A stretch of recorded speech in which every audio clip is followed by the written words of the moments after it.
She springs right up. All right, let's see who we have here. Angela. Angela. There you go.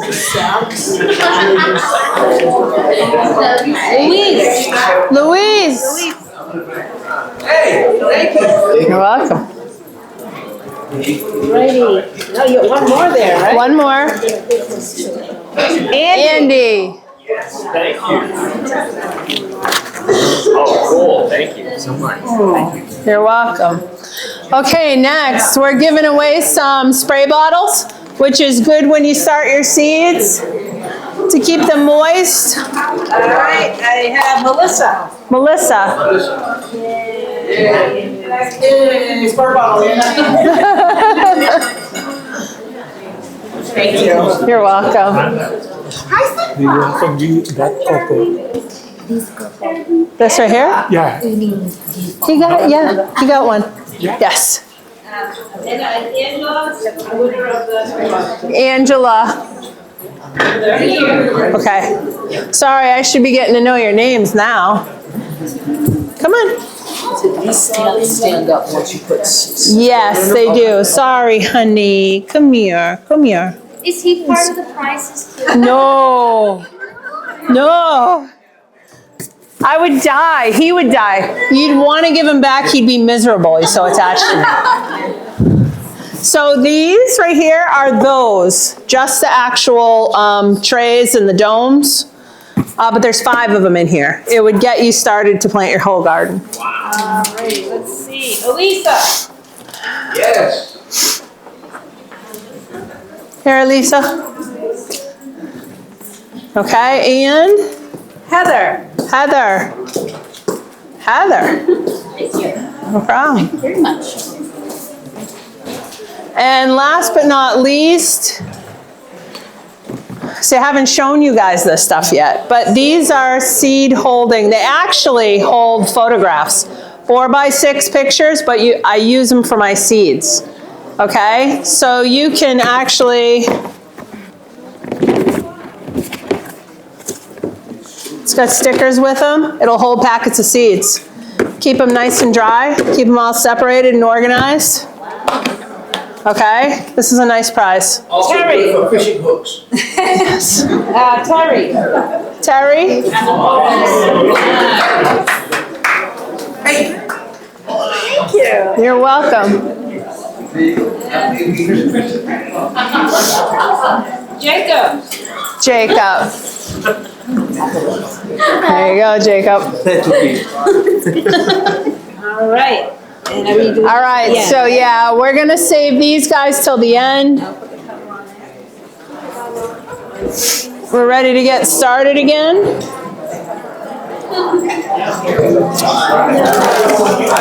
We're running out of time. Okay, let's talk about planting containers. Okay? Lots of planting containers you can use. You can get creative, right? You can use solo cups. You can put 2 cups inside of each other. You can use 1 cup if you want to, but this is really cool. You don't need any trays, you don't need anything. What I do is either I take a bunch of solo cups, stack them on top of each other, take a drill, and drill holes in the bottom, right?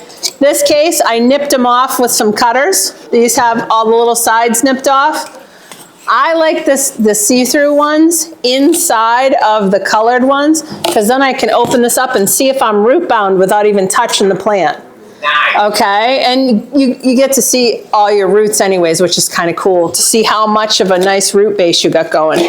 But you can water this. It'll catch the water on the bottom because it's solid. Great thing. Very reusable, right? Amanda, did you patent that yet? No, a lot of people do that. And the same with those egg crate cups, wherever I put them back to. So, I mean, you can just do your regular planting with these. I would probably use this for lettuce. And again, I'm going to use it for carrots. But I would use this for lettuce. And then you could just cut them apart. You could plant the whole thing. You don't even have to, no transplant shock, okay? Besides just whatever weather or whatever. That's something else I can't stress enough. When you plant your own seedlings at home, They need to do something called hardening off, and it's the thing I hate the most. You have to take them, they're not used to outside conditions. They're not used to sun. You know, plants can get sunburned. I've had plants get literally sunburned. You put them out and they toast a little bit in the sun. The wind, if they're not used to the conditions, if you haven't used a fan on them, the cold, the temperature changes. So what you got to do is bring them out for about a week span. Bring them out, put them outside for a short period of time, preferably not in direct sunlight. And this is something else that can help you to do that. This is cheap. I got this for 10 bucks. You know that PVC I was telling you about? You put it inside your things? I use what's called a shade cloth. There are different amounts of light. You can buy shade cloth that'll let in 50% light, 20% light, 80% light. I don't know how many percentage this is. Sometimes I stack them on top of each other.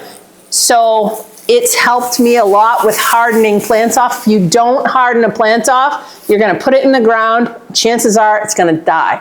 Or it's gonna be so beat up that it's gonna, all the work you did to get ahead of the game, you're gonna be behind the game.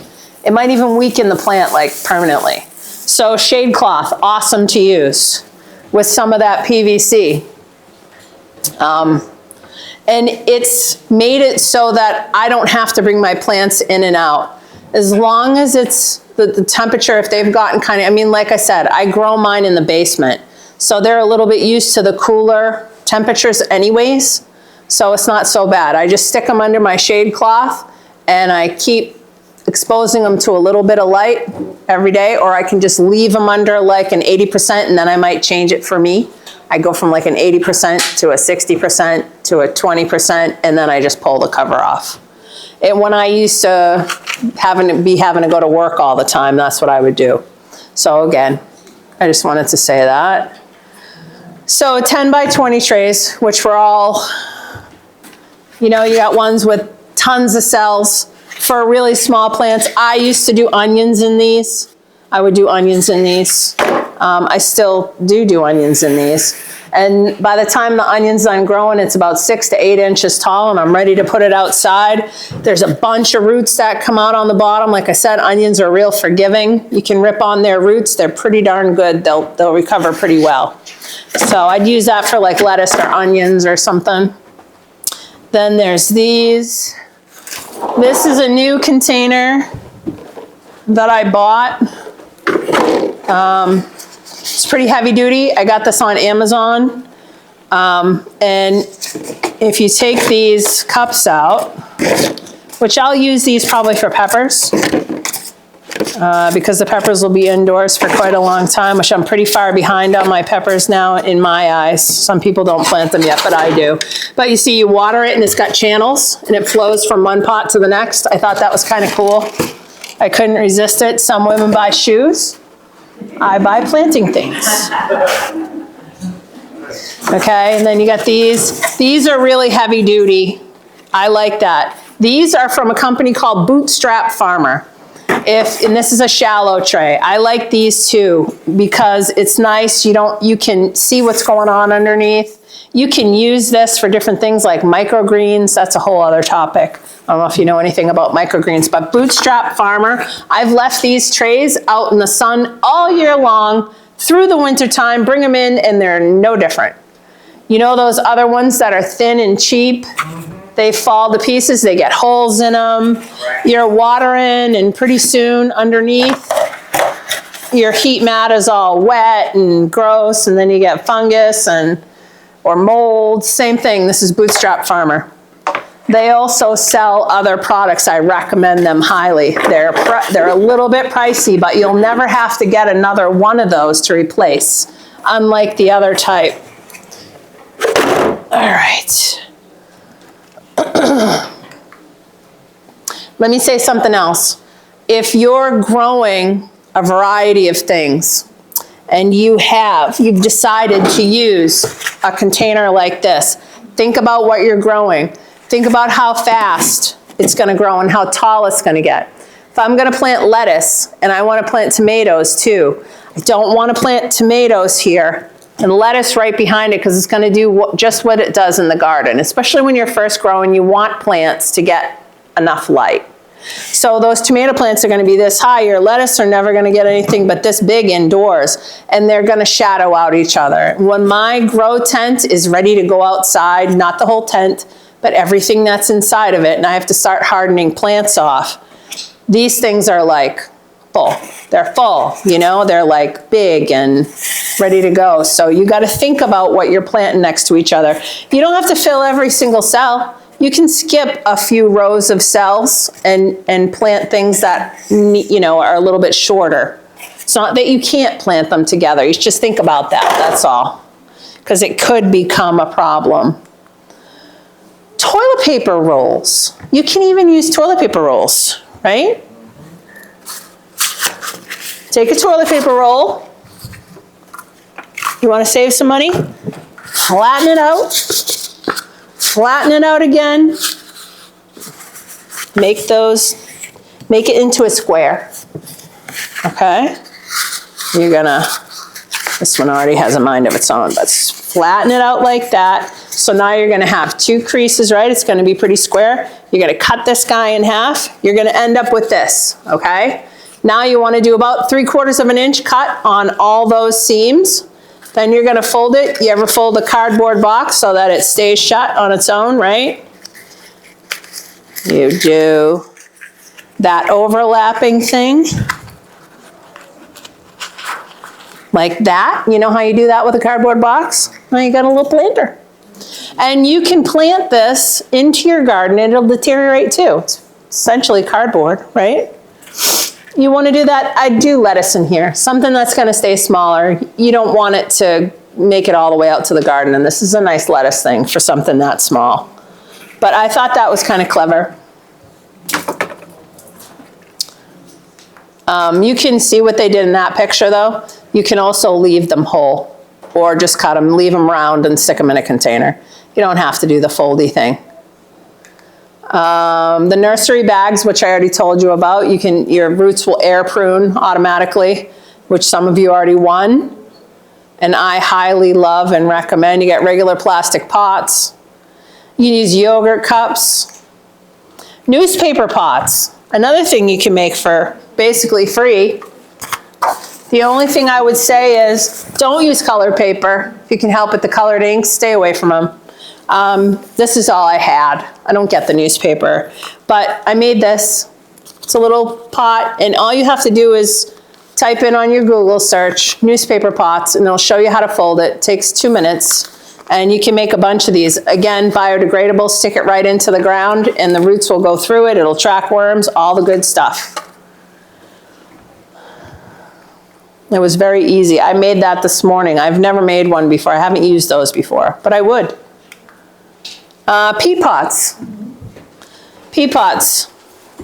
Again, made with peat moss. It's compressed and it's made hard. They actually have cow poop pots too. Did you know that?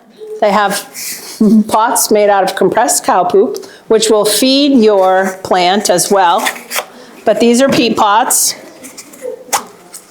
And you're just gonna put your plants in there, stick it in the ground afterwards.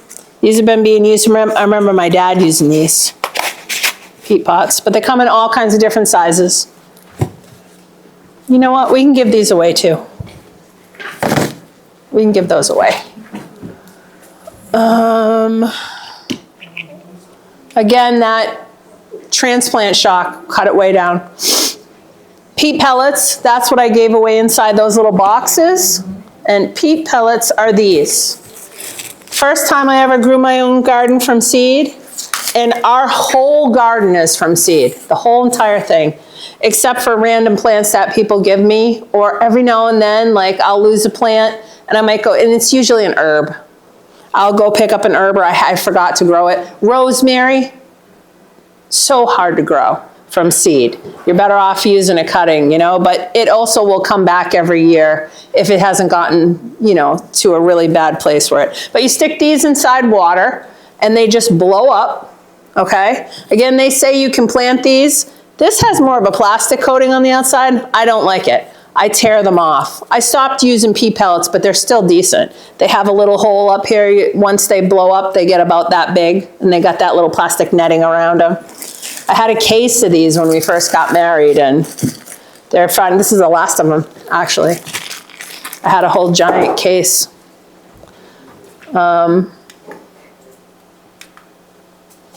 Clamshell containers that you get your berries in and all your stuff, you can use those. They're food grade. I've done that. Tomato plants, you can grow tomato plants together too. You don't have to separate them. I mean, like, you can put them all in one big mass growing like that. Those are some pretty leggy seedlings, by the way. They don't look so great. And just like I said, be creative. And remember, you might need to pot your plants up. Okay, so a plant gets to a certain size, pot it up when the roots start to really fill up. This is a good test. Take one, test it, gingerly pull it out of whatever pot if you're not growing it inside of a grow bag or something, and that should come out in one big mass clump. If your seedling comes out and all the soil falls off of it and it's just kind of dangling, they're not ready. Don't worry if they're looking big and your pot is smaller. As long as the pot is not root bound, I mean the plant's not root bound and it's getting enough nutrition, it's okay. Don't rush to pot your plants up. All right. So ideal temperatures for specific crops. This is just for you guys mainly on your thumb drives. I'm not going to go over this. It just gives you an idea of what warmer and colder weather crops like, what their ideals are. You'll have it right at your fingertips. Not that you couldn't look that up, but. So let's look at some of the biggest seed starting mistakes. One is, let me get past this. Overwatering, that's my biggest mistake, okay? I have a tendency to overlove or overfeed my plants and overwater them, and that's when you get, I haven't had too many that have dampened off because I know how to prevent that, but I have a tendency to overwater. I've gotten way better at it, but it's probably one of the worst things you can do. You should be able to, once you can stick your finger down an inch, unless your seeds are just germinating, you want to keep those damp, right? But once it starts to get a root system, you can stick your finger in the soil and go down about an inch, and then they're ready for water. And look for signs of stress too. If the plant is starting to stress, then water it, okay? Don't water every day. Planting too deep, we talked about that already. Carrot seeds, onion seeds, all those things that like to be soil level with just a little bit of soil. Basil seeds, which a lot of you got inside of your gift bags. You don't want to plant too deep. Some things need light to fertilize as well. Planting too early, and I told you the story about all my really big, long seedlings. It was terrible. We still ended up getting a garden, but I'm sure it really wrecked a lot of, it wasn't good. So not providing enough light, and here's where the light comes in. Right here, these that we're gonna give away are actually a shop light, but they're an LED shop light. They have 9,000 lumens, which is plenty to be able to grow seedlings. All you need is photosynthesis for the green. We're not making fruit inside. You can, but I wouldn't use these to do that. You could use the Spider Farmer to do that though. But we're giving these away. These are perfectly fine. And the only thing about the shop lights is you need to bring them down closer to the plant. These LEDs don't have nearly the heat that a fluorescent light had. You know, all we have now is LEDs pretty much. They're taking all the fluorescent lights away. So what you want to do is when your seedlings, you always keep them about 2 inches away, okay, from your, and think about what you're growing too, because it could be a little bit lopsided. You got some plants that are taller, some are smaller. It's a little tricky, but it's okay. So shop lights, you can use shop lights. This thing that I showed you, how bright it is. This is all Samsung diodes. This light costs about $99. but it will grow plants like crazy. I love these things. And when they're younger, you can keep it a little less bright, you know, or as they're getting to be adults, it's just wonderful. And they're fairly good on the light bill too, although for the amount of stuff that I have, not so good on the light bill. So if you don't provide enough light, you're gonna see all kinds of things happen. Your seedlings will suffer. Also, my friend here brought in a different kind of a grow light. This one's got all kinds of arms on it, okay, that you can use this for your houseplants too, right? If you got all kinds of houseplants and they're not getting enough light in the wintertime, or you don't have a good window or whatever, but this is all LEDs in here, okay? You can move them to where you need them. I thought that was kind of cool. If you're gonna grow in a window, I can't stress enough, turn those seedlings, south-facing window, be careful of legginess. Neglecting to thin your seedlings. A lot of people say, oh my gosh, I don't wanna pull a plant up, I don't wanna kill a plant. After a while, you start to realize that you either need to separate those plants and carefully detangle the roots. I now have no problem. When I first started, I don't want to kill my babies, you know, but now I go through with scissors because I plant more than one seed inside a cell. Like we talked about germination rate. When you have a package of seeds, not every one of those are going to germinate. So if you're planting one single seed in each cell, if you're using cells or whatever you're using, there's a chance that 15% or so, whatever it says on the package, how much the germination rate is not gonna grow. They're not even gonna pop up. So sometimes, and because your seeds are a year old, 2 years old, 4 years old, some seeds aren't viable. Carrots don't carry over very well. But in general, like I had a friend that was tossing her seeds out, last year's seeds out. I'm like, don't do that.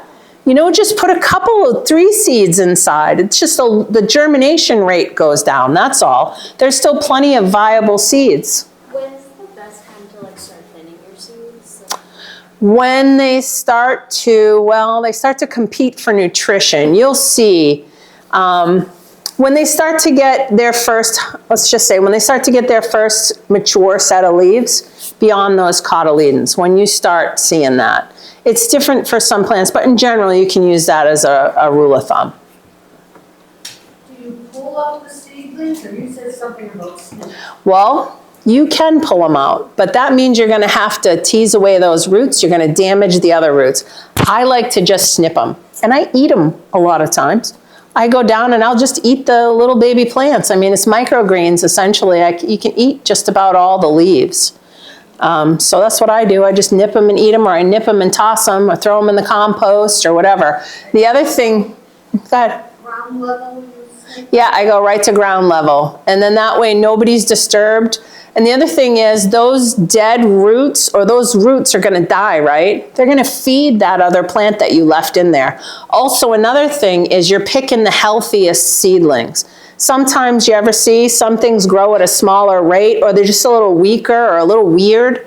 Cut those little plants off and you're saving the stronger seedling, which will end up being a better adult. And you do that with in-ground things too. You know, you go through and you thin, don't be afraid to. And we talked about hardening off before transplanting. Huge, huge thing. You could lose all your work. Not marking your seeds. You know what you can do? You ever change out your blinds? You got those plastic mini blinds? Have all the markers you probably need for the rest of your life. Save those mini blinds, pull out the slats, cut them, write names on them, and you got a bunch of plant marking things. Isn't that cool? Yeah. One set of blinds, you'll have them for a long time. But in general, I mean, you can use, most people use a Sharpie, and honestly it fades. Mark your plants, because when you're planting your seedlings, I'll remember this. Famous last words. I know what I planted. And if you have like 4 different types of peppers, they all look like peppers until they start producing fruit, right? It's the same with all the same species of plant. So mark your peppers, mark the dates. And then if you save your seed packets, you can look, okay, it's been 4 to 6 weeks, so you can write that stuff down too. I recommend writing down when you plant things. I'm gonna show you what I do with my seedlings. And it is the thing I did, I love it. All I did was this. My husband got these for a different reason. We happen to have a stack of these, I'm not telling you to go to the post office and take all their free envelopes, I'm not saying that. But I know that this is my last frost date in between these two dates, but I'm also a crazy weather watcher, right? We keep that in mind. 10-day forecast, 14-day forecast. 12 weeks out, I'm planting. I go through my seed packets and it says, you need 12, it needs to grow inside for 12 weeks, or you need to plant it outside 12 weeks before your last frost, which that's really early. Not many things, but 3 or 4 weeks. So inside of this envelope, I keep all those things. So during the week of February 19th to the 25th, I'm planting all these things in this envelope, either outside or inside. So on and so on. February 26th, March something, I put all the envelopes in. I love this. It's mindless. You sit down one time, when you're dying a garden anyways, and fill these envelopes up. Goes all the way down to, woohoo, week 1. We're outdoors already. Peas are already up, you know? There's carrots coming up, everything's, and a solid last frost date for everybody is Mother's Day. If you want to be really, if you got your tomatoes indoors and you're afraid they're going to hit a frost, about Mother's Day is a good time. You can wait that, I never wait that long. As soon as I can plant something and I think it's gonna be safe, I'll do it. Chris and I have been out there with sheets, old sheets, covering things from frost that I planted too early. You know, we do crazy things. Put cups and domes, you know. He's not a fan of it. I don't know where he is, but he puts up with a lot. And this is what I do too with my seedlings, that whoever won those photograph things.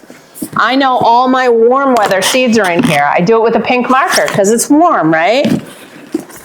And then I mark on here too, winter squash. All I have to do is look at this seed packet once. I know 3 weeks indoor, 3 weeks before my last frost. And then when I want to pick my garden for this year, I go through these seeds and I say, okay, I'm going to put these, I choose to do these peppers or whatever, I'm going to put them in my 3-week envelope, okay? And then you just put them back inside their little things when you redesign your next year's garden. It really does save a lot, you know? And I put all the warm weather stuff together. I have more than 2 of these, by the way. And I have seeds that I have in 5-gallon buckets. I have seeds from when we were first married. And yeah. 10, 10, 10. Yeah, 10, 10, 10. I have seeds from 2010 and even earlier than that. It's my cool weather. I have miscellaneous. I have medicinal. I have all kinds of things. Okay. When you're growing your stuff indoors, maybe I should stick to the slides.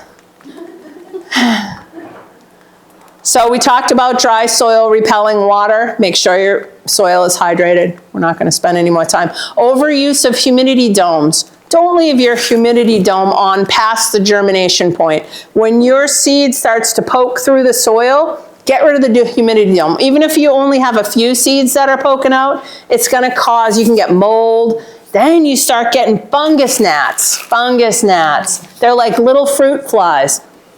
They eat the roots of your plants, okay? You can use these things if you do get them. I've gotten them because I'm an overwaterer, right? It's a sticky yellow thing. You hang it up and they are attracted to it. They also have them that peel.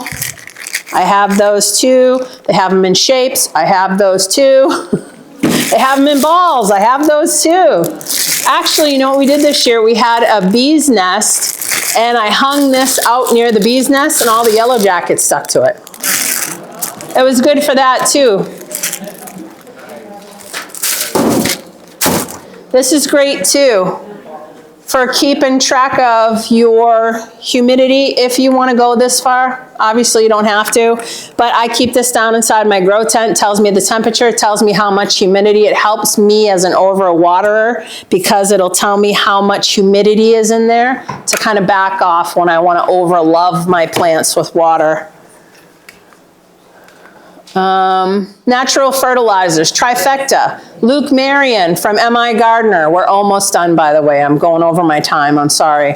If you want a fertilizer that's pretty much one and done, you can go to M.I. Gardner, and he's the one that has the really good teaching videos, and he does an all-natural fertilizer that you can put on one, unless you have a really heavy feeding plant like a watermelon.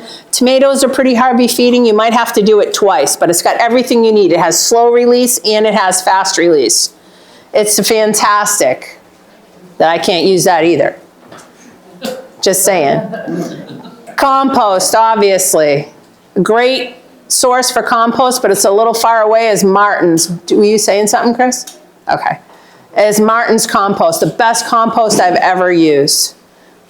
Fish emulsion or fish meal, kelp meal or liquid kelp, comes in gallons or it comes in meal form. Excellent for your garden. All kinds of trace minerals. The thing that's worst about our food in our supermarkets is that the soil has been depleted, it's barren, it suffers from erosion. All they put on it is synthetic fertilizers like nitrogen, phosphorus, and potassium in chemical forms. We can get all that stuff from natural things. You don't have to put that into the soil. It poisons things. It's really not great. My personal opinion, if you want to use them, go for it. 10-10-10. Use it. It'll be a good fertilizer for you. It'll make your plants grow well. But it won't have as much nutritional value and whatnot. Okay? Feed your soil. Okay? Feed your soil, not so much your plants. It's really key to everything. So azomite, this is azomite. It's a micronized rock dust, okay? It's not just azomite, you can get other forms of this, any kind of rock dust. They bring it from volcanic. Hawaii has awesome soil, right? You know why? Because of the volcanic activity. All the rock inside of their soil is fantastic. It's just great. So azomite, this is usually like real powdery. It got wet. I had to like chip it. I was frozen this morning. I'm out there in this shirt, right? Chipping away azomite. But azomite, sprinkle that in your soil, add minerals. It's so micronized that it's bioavailable to the plant. Alfalfa meal, make sure you get organic if you can, but they sell it in little pellets. Horse feed, you can go to Tractor Supply and get it, put a little water in it, mix it up, don't leave it in your wheelbarrow, it'll mold. But you can get alfalfa meal. Worm castings, we know how we make those, right? Coffee grounds, go to Dunkin' Donuts and say, can I have your old coffee grounds? Coffee grounds. Vegetable scraps, you can feed your worms or you can feed your garden. Have your little compost tumblers or compost bins or whatever. Aged chicken manure, and I wrote aged in front of chicken. My brother found out really quickly that you cannot add hot, they call it hot fertilizers. A hot chicken manure in with a seedling will kill it dead. No chance of life, it'll just die. And other animal manures, they're a little more friendly to use hot, but everything should really be composted. Excellent for nitrogen.